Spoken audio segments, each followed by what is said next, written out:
তিন দফা দাবিতে দক্ষিণাঞ্চলের ৫ জেলার ৯টি বাস মালিক সমিতির পরিবহন ধর্মঘট পালন উপলক্ষে সংবাদ সম্মেলন করেছে ৯টি বাস মালিক সমিতির নেতৃবৃন্দ ও বাস মালিক সমিতির সদস্যরা। রবিবার দুপুরে বাগেরহাট প্রেস ক্লাবের সম্মেলন কক্ষে সংবাদ সম্মেলনে লিখিত বক্তব্য পাঠ করেন Rupsa Bagerhat bus minibus coach ও মাইক্রোবাস মালিক সমিতির সভাপতি মোহাম্মদ আনোয়ারুল ইসলাম। দাবিগুলোর মধ্যে রয়েছে বিআরটিসির অনুমোদনহীন অবৈধ কাউন্টার বন্ধ, মহাসড়কে রুট পারমিটবিহীন পরিবহন ও থ্রি হুইলার মাহিন্দ্রা অবৈধ নসিমন করিমন চলাচল বন্ধ। সংবাদ সম্মেলনে জানানো হয়, আগামী ১ ডিসেম্বরের মধ্যে দাবি পূরণ না হলে দাবি আদায়ের লক্ষ্যে আগামী ২ ডিসেম্বর থেকে অনির্দিষ্টকালের জন্য পরিবহন ধর্মঘটের ডাক দিয়েছে জেলার ৯টি বাস মালিক সমিতি।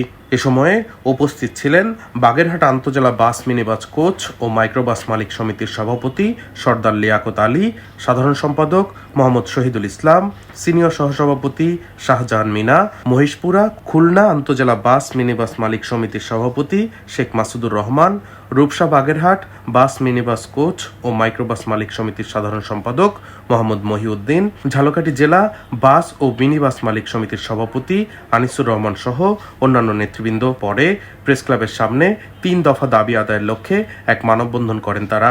ডেস্ক রিপোর্ট, দৈনিক ডেস্টিনি।